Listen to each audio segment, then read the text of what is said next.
Welcome to YZ finance. तर मित्रांनो, आज आपण शिकणार आहोत marginal costing. First of all आपण आता बेसिक कंप्लीट करूया. त्याच्यानंतर आपण एक क्वेश्चन घेऊया आणि त्याच्यानंतर एक मस्तपैकी युनिव्हर्सिटीचा क्वेश्चन घेऊया आणि इथं 10 पैकी 10 मार्कात आपलं संपून जाईल आज एक 10-15 मिनिटाच्या व्हिडिओमध्ये. ठीक आहे, चला. आता समजा मी पहिला एक एक्झाम्पल देतो. समजा एक बिस्लरी एक 10 रुपये बॉटल आहे, ती आपण सेल केली. बरोबर, ती किती रुपयाला सेल केली? आपण 10 रुपयाला सेल केली आणि त्याचा समजा आपला खर्च आहे 6 रुपये. बरोबर, 6 रुपये तो समजा आपला त्याचा खर्च आहे, तो झाला आपला व्हेरिएबल कॉस्ट. व्हेरिएबल कॉस्ट म्हणजे काय? तो कॉस्ट चेंज होऊ शकतो. कधी कधी आपल्याला 7 रुपये 8 रुपये जसं जसं इन्फ्लेशन वाढेल तसं तसं चेंज होऊ शकतंय. मग उरलेलं जे आता बघा 10 मधून 6 गेले, 4 उरले, हे तुमचं काय असेल? एक प्रॉफिट. पण कॉस्टिंगच्या भाषेमध्ये ह्याला कॉन्ट्रीब्युशन असे म्हणतात. कॉन्ट्रीब्युशन. बरोबर. आता हे तुम्हाला नीट सांगतो, लक्ष द्या. ह्या सेलला आम्ही असं 2 मध्ये डिवाइड करतो. हे 10 रुपयाला आहे, 6 रुपये त्याचा खर्च आहे आणि 4 रुपये त्याचा आपलं प्रॉफिट म्हणजे कॉन्ट्रीब्युशन आहे. बरोबर, ह्याला आपण काय म्हणतो? Variable cost. आणि कॉन्ट्रीब्युशनला काय म्हणतो? सी. ह्याला डिनोट करतो सी न. बरोबर. आता समजा हे 60% आहे आपलं. बरोबर, 6 रुपये म्हणजे किती? 60% आणि 4 रुपये म्हणजे 40%. हे टक्के म्हणजे पर्सेंटेज आले तर आपण काय म्हणतो? त्याला रेशिओ. म्हणून ह्याला म्हणतो व्हेरिएबल कॉस्ट रेशिओ आणि ह्याला कॉन्ट्रीब्युशन रेशिओ असे म्हणतो. ह्याला अजून एक नाव आहे PVR, प्रॉफिट व्हॉल्यूम रेशिओ. लक्षात ठेवा, प्रॉफिट व्हॉल्यूम रेशिओ हे क्वेश्चन मध्ये जास्तीत जास्त यूज केलं जाते. कॉन्ट्रीब्युशन रेशिओला प्रॉफिट व्हॉल्यूम रेशिओ असे म्हणतात. बघा, समजा आपला खर्च 50% असेल. बरोबर, समजा आपला खर्च 50% असेल तर आपला कॉन्ट्रीब्युशन किती राहील?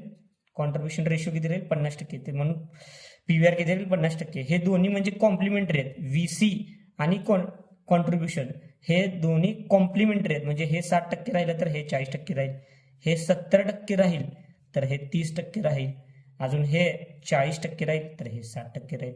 म्हणजे कॉम्प्लिमेंटरी आहेत दोन्ही. हे कळालं का तुम्हाला? ठीक आहे, ह्याच्या पुढे जाऊया. ह्याच्यामधून मायनस समजा आपण फिक्स्ड कॉस्ट केलं. लक्षात ठेवा, फिक्स्ड कॉस्ट म्हणजे रेंट. रेंट हे लक्षात ठेवा, रेंट कधी पण फिक्स कॉस्ट असते. ह्याच्यामधनं फिक्स्ड कॉस्ट मायनस केलं तर येते आपलं प्रॉफिट. खरं म्हणते ह्याला EBIT असं म्हणतो. ह्याच्या खाली भरपूर काही मोठं आहे, पण ते आपण पुढच्या सेमिस्टरमध्ये शिकणार आहोत. आता तुम्हाला इथंपर्यंतच मेन आहे, हे लक्षात ठेवा. हे लक्षात ठेवा, हे तुम्हाला एवढं पाठच करावं लागेल. Sale minus variable cost. बघा, sale minus variable cost, contribution, contribution minus fixed cost, profit और EBIT. ह्यालाच आपण ऑपरेटिंग प्रॉफिट असंही म्हणतो. ठीक आहे. फिक्स्ड कॉस्ट हे कधी पण पर युनिट हे नसतं, हे आहे पर युनिट. समजा आपण हे 10,000 युनिट सेल केलो तर इथं किती राहील? 1,00,000. हे 60,000 तुमचं खर्च राहील, उरलेलं 40,000 तुमचं कॉन्ट्रीब्युशन राहील. पण फिक्स्ड कॉस्ट समजा 10,000 राहिलं, 10,000 आपण 40 मधून 10,000 मायनस केलं तर उरलं 30,000. म्हणजे तुमचं टोटल प्रॉफिट किती आलं? 30,000. हे लक्षात ठेवा तुम्ही. इथंपर्यंत तुम्हाला कळालं असेल. कुठल्या पण क्वेश्चन मध्ये समजा मार्जिनल कॉस्टिंग तुम्हाला दिसलं तर sale minus VC, contribution minus FC, that is profit oblique EBIT. हे तुम्ही पाठच करून ठेवा. हे तुम्हाला सेकंड सेमिस्टरला, थर्ड सेमिस्टरला, फोर्थ सेमिस्टरला हे तुम्हाला यूज होणार आहे. लक्षात ठेवा. आता ह्याच्या पुढचं सांगतो. आता बघा, ह्याला आपण काय म्हणतो? PVR बरोबर, प्रॉफिट व्हॉल्यूम रेशिओ, आणि ह्याला व्हेरिएबल कॉस्ट रेशिओ. इथं मी सांगितलंय तुम्हाला. बरोबर, ठीक आहे. आता PVR समजा आपल्याला काढा म्हणले तर तुम्हाला माहित आहे contribution divided by sale into 100 करायचं. म्हणजे बघा, आपल्याला माहित आहे इथं 40% आपलं कॉन्ट्रीब्युशन आहे.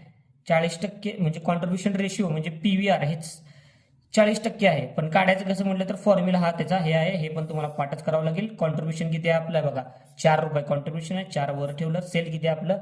10 रुपये, 10 रुपये हे ठेवलं इंटू 100. हे तुम्ही कॅल्क्युलेटरवर करून बघितलं तर 40%. इथंपर्यंत तुम्हाला 100% कळालं का? ठीक आहे. मग आपण आता पुढे जाऊया. हे PVRचा फॉर्म्युला 100% पाठ करा. आता आपण पुढे जाऊया नेक्स्ट पेज. आता लक्षात ठेवा, आपण शिकणार आहोत BEP, ब्रेक इव्हन पॉईंट. काय शिकणार आहोत? Break even point. Break even point म्हणजे काय? No profit no loss. काय म्हणतो बघा, ते लगेच लिहितो. No profit no loss. No profit no loss म्हणजे आता सांगतो तुम्हाला. समजा आपण 10 लाख रुपये सेल केलो. ठीक आहे, बरोबर. अशा पॉइंटला जिथे आता आपण समजा 4 लाख इथं सेल केलो, इथं येऊन थांबलो, या पॉइंटला बीईपी म्हणलो, तर इथं नो प्रॉफिट आहे, नो लॉस आहे. नो प्रॉफिट नो लॉस म्हणजे कळालं का, हे बीईपी झालं ब्रेक इव्हन पॉईंट. इथं आपण ब्रेक जेव्हा आपण 4 लाख रुपये सेल करतो त्याला आपण BEP no profit no loss म्हणतो, आणि जो उरलेला आहे तो आपला प्रॉफिट त्याला आपण मार्जिन ऑफ सेफ्टी सेल्स म्हणतो. काय म्हणतो? MOS. That is margin of safety sales. ठीक आहे. आता बघा बीईपीचा फॉर्म्युला खूपच महत्वाचा आहे. कसा आहे माहिती आहे का, आपण किती युनिट सेल केलं तर आपलं नो प्रॉफिट नो लॉस राहील. युनिट्समध्ये आपण सेल करतो बरोबर, 1 युनिट 2 युनिट 3 युनिट बरोबर. किती युनिट झाल्यावर आपल्याला ब्रेक इव्हन पॉईंट भेटतो, त्याचा formula fixed cost divided by contribution per unit. Contribution per unit हे फॉर्म्युला पाठच करा, हे खूपच महत्वाचं आहे. हे युनिट्समध्ये आता म्हणलं, आता आपण करूया रुपीजचा फॉर्म्युला. ठीक आहे. रुपीजमध्ये काय, फिक्स्ड कॉस्ट वरच ठेवायचा आणि खाली पीव्हीआर. लक्षात ठेवा, पीव्हीआर हा पर्सेंटेजमध्ये असतो. आपण मागं बघितलं पीव्हीआर म्हणजे प्रॉफिट व्हॉल्यूम रेशिओ, त्यालाच आपण कॉन्ट्रीब्युशन अंडर रेशिओ म्हणतो. त्याचा formula contribution divided by sale into 100. हा 2 फॉर्म्युले खूपच महत्वाचे आहेत, हे तुम्ही पाठच करून ठेवा. तुम्हाला अर्थ कळाला. ब्रेक इव्हन पॉईंट म्हणजेच नो प्रॉफिट नो लॉस म्हणजेच fixed cost divide by contribution per unit हे युनिट्समध्ये असणार, आणि बीईपी इन रुपीज हे fixed cost divide by PVR मध्ये असणार बरोबर. आणि मार्जिन ऑफ सेफ्टी सेल्स माहित आहे, हे जो उरलेला आहे तो मार्जिन ऑफ सेफ्टी सेल. म्हणून सेल मायनस बीईपी केला तर काय येणार आपला मॉस. म्हणून सेल मायनस बीईपी केला तर आपला मॉस येणार. इथंपर्यंत तुम्हाला 100% कळालं का. आता मस्तपैकी मी एका पेजमध्ये सगळं तुम्हाला रिवाइज मारतो आणि मस्तपैकी एक प्रॉब्लेम घेतो. ठीक आहे. हे बघा मी आतापर्यंत काय काय शिकवलं तुम्हाला. Sale minus variable cost, contribution आलं मायनस एफसी, हे आलं आपला लास्टला प्रॉफिट, त्याला आज आपण ईबीआयटी असे म्हणतो, ऑपरेटिंग प्रॉफिट असे म्हणतो. ठीक आहे. त्याच्यानंतर काय शिकलो आपण, पीव्हीआर कसं काढायचं शिकलो. PVR reduce contribution divide by sale into 100. आणि बीईपीचा फॉर्म्युला आपण युनिट्समध्ये शिकलो, ते म्हणजे fixed cost divided by contribution per unit बरोबर. आणि बीईपीचा फॉर्म्युला आपण कसं शिकलो, रुपीजमध्ये शिकलो. रुपीजमध्ये काय, fixed cost divided by PVR. आता उरला काय, MOS margin of safety sales. हे काय, सेल मायनस बीईपी. विचार करा, एवढाच फॉर्म्युला तुम्ही केला तर तुम्हाला 10 मार्क पडून जाईल युनिव्हर्सिटीला. 100% तुम्ही एवढे करून जा, तुम्हाला मार्क पडून जातील. आता मी एक मस्तपैकी क्वेश्चन घेतो. क्वेश्चन घेण्याच्या आधी एक महत्वाचा पॉईंट, समजा आपल्याला 2021 आणि 22 असं सेल आणि असं प्रॉफिट, एक मिनिट, सेल आणि असा प्रॉफिट, सेल आणि प्रॉफिट असं कधी तुम्हाला दिसलं, 1 लाख, हे 2 लाख आणि हे 10,000, हे 20,000 असं तुम्हाला प्रॉब्लेममध्ये दिले. आता नेक्स्ट प्रॉब्लेम कसा आहे म्हणून सांगतोय. त्याचा एक महत्वाचा फॉर्म्युला आहे पीव्हीआरचा. PVR is equal to change in profit divided by change in sale. लक्षात ठेवा, हे इंटू 100 म्हणजे पीव्हीआर कधी पण पर्सेंटेजमध्ये असते म्हणून इंटू 100. हा फॉर्म्युला तुम्ही लक्षात ठेवा. हा वरचे एवढे फॉर्म्युले आणि एवढे फॉर्म्युले तुम्ही केल्यावर तुम्हाला 10 पैकी 10 पडून जातील. कुठला पण क्वेश्चन मध्ये तुम्ही सॉल्व्ह करू शकता 100%. आता मी एक क्वेश्चन घेतो. आता ह्या क्वेश्चन तसाच आहे, सेम टू सेम. अजून सगळ्या प्रकारे क्वेश्चन पूर्ण मिक्स आहे. 10 पैकी 10 तुम्हाला तिथे पडून जातील. ठीक आहे. क्वेश्चन घेतो. चला हे बघा, हा तो क्वेश्चन आहे. ठीक आहे, दिसते ना सगळ्यांना. ठीक आहे. चला नेक्स्ट. हे बघा, इयर दिलाय 2022 आणि 23. सेल्स दिलाय 15 लाख आणि 2023 मध्ये 17 लाख दिलाय. प्रॉफिट 2 लाख, 2.5 लाख दिलाय. As a cost accountant from the above information you are required to calculate PVR. आपल्याला पीव्हीआरचा आत्ताच फॉर्म्युला सांगितला, changes in profit divided by changes in sales into 100. ठीक आहे. बीईपीचा फॉर्म्युला माहिती आहे, fixed cost divided by PVR आपण काढलेला आहे. ठीक आहे. The sales are required to earn profit of rupees 4 lakh आणि profit when sales are 25 lakh rupees. ठीक आहे, 25 लाख रुपये दिलेला आहे. आपण सॉल्व्ह करूया. पहिला पीव्हीआर आपण काढून घ्या. First of all PVR is equal to change in profit divided by change in sale into 100. बरोबर. हे बघा चेंज इन प्रॉफिट, प्रॉफिट कुठं येत आहे बघा 50,000 2,50,000 आहे, इथे -2,00,000 केलं तर 50,000 आपलं काय चेंज इन प्रॉफिट. आणि चेंज इन सेल्स बघा इथं 2,00,000 17 - 15 इज 2,00,000 इंटू आपल्याला 100 करावं लागेल. बरोबर. कॅल्क्युलेटर अलाउड आहे आपल्याला. ठीक आहे, इथे तुम्हाला दिसत असेल. ठीक आहे, 50,000 डिवाइडेड बाय 2,00,000 इंटू 100 25%. म्हणजे आपलं पीव्हीआर किती आलं 25%. आता सेकंड काढायचं आपल्याला ब्रेक इव्हन पॉईंट. ठीक आहे, पहिला आपण काय करूया ब्रेक इव्हन पॉईंट काढण्याच्या आधी हे बघा BEP is equal to question mark करतो आणि इथं मी काय लिहितो sale minus variable cost contribution minus FC profit. कुठलं पण क्वेश्चन पडू दे मार्जिनल कॉस्टिंगचा हा फॉर्मॅट लिहायचा म्हणजे लिहायचाच.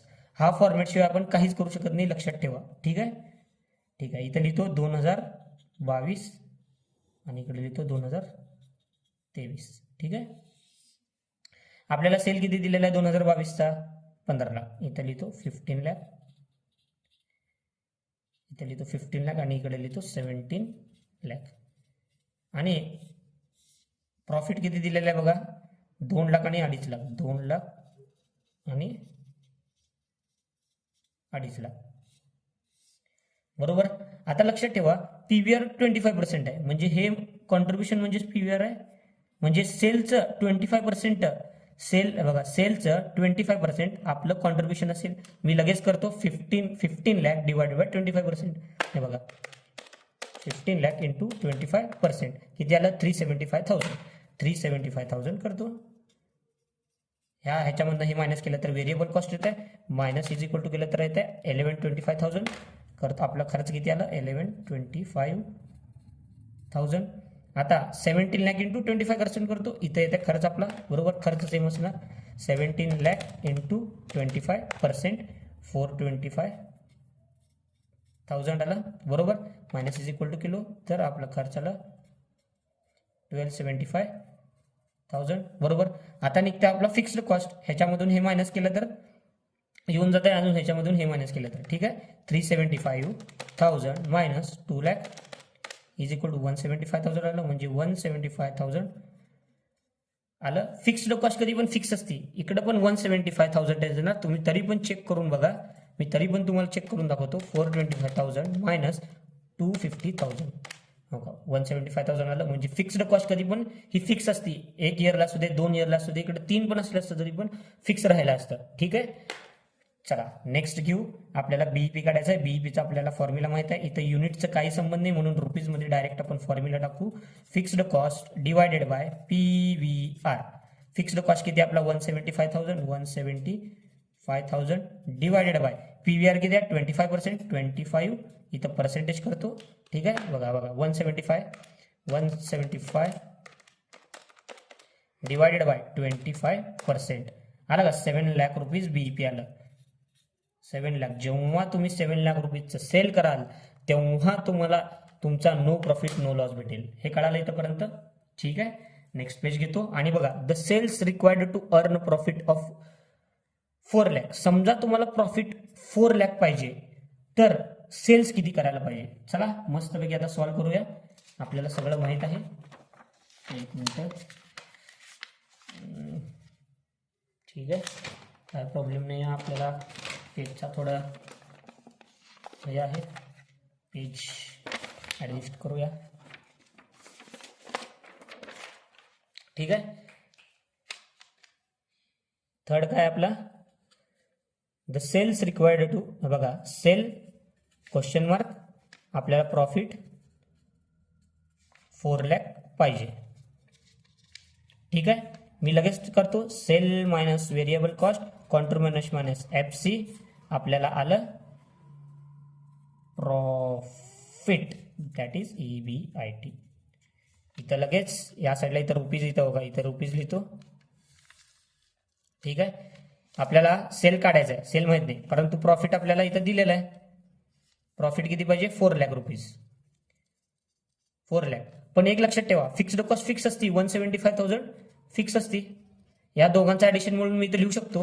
हे बघा 175,000 प्लस 4,00,000 प्लस 175,000 किती आलं 575,000 किती आलं 575,000 बरोबर.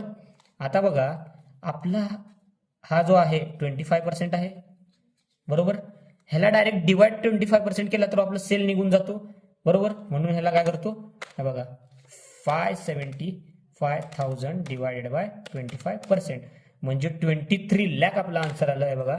23 लाख जेव्हा आपण सेल करील तेव्हा आपला हे राहील, हे 25% राहिले तर हे काय राहील 75%. म्हणून 23 लाखला समजा इंटू 75% केलं, 23 लाख इंटू 75% केलं तर 1725,000 इथंपर्यंत तुम्हाला कळालं. म्हणजे सेल किती आलं 23 lakh.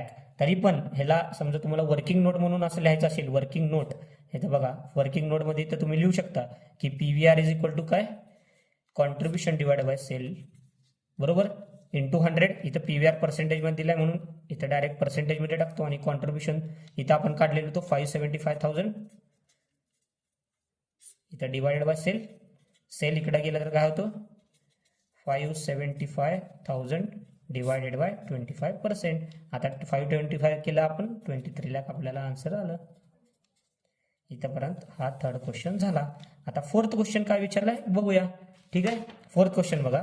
Profit when sales are 25 lakh rupees. समजा सेल 25 लाख रुपये आहे, सेल किती आहे 25 लाख आहे, तर प्रॉफिट क्वेश्चन मार्क असं विचारलंय. सेम आहे, सोपं आहे एकदम. व्हेरिएबल आपण हे लिहिलं कॉन्ट्रीब्युशन मायनस FC आपल्याला उत्तर आलं प्रॉफिट. सेल किती दिलाय 25 लाख रुपीज बरोबर. सेल किती दिलाय 25 लाख रुपीज. व्हेरिएबल कॉस्ट आणि कॉन्ट्रीब्युशन बघा. आता बघा हे दिलंय 25%. आता बघा कॉन्ट्रीब्युशन दिसतं ना तुम्हाला. ठीक आहे, कॉन्ट्रीब्युशन दिलंय 25% आणि हे असेल 75 म्हणजे कॉम्प्लिमेंटरी आहेत ना दोन्ही. तुम्हाला मागच्या वेळेस सांग. चला हे पहिला कॉन्ट्रीब्युशन काढतो 25 लाख इंटू किती आहे 25% किती आलं 625,000 आणि उरलेलं काय असेल आपलं 1875,000 आपलं व्हेरिएबल कॉस्ट राहील. 175,000 फिक्स्ड कॉस्ट आहे, फिक्स्ड राहील. त्याच्यामधनं मी मायनस करतो बघा 625,000 मायनस 175,000 इज इक्वल टू मारलं 450,000.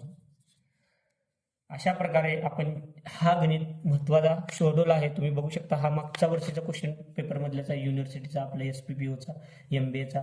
तरीही अशा प्रकारे मार्जिनल कॉस्टिंग हा धडा इथे संपलेला आहे. तुम्हाला काहीही अडल्यास या व्हिडिओ खाली मला कमेंट करा किंवा मी इंस्टाग्राम चॅनलवर आहे त्याच्यावर पण तुम्ही मला कमेंट करू शकता. अशा प्रकारे धन्यवाद, thank you, bye bye, see you.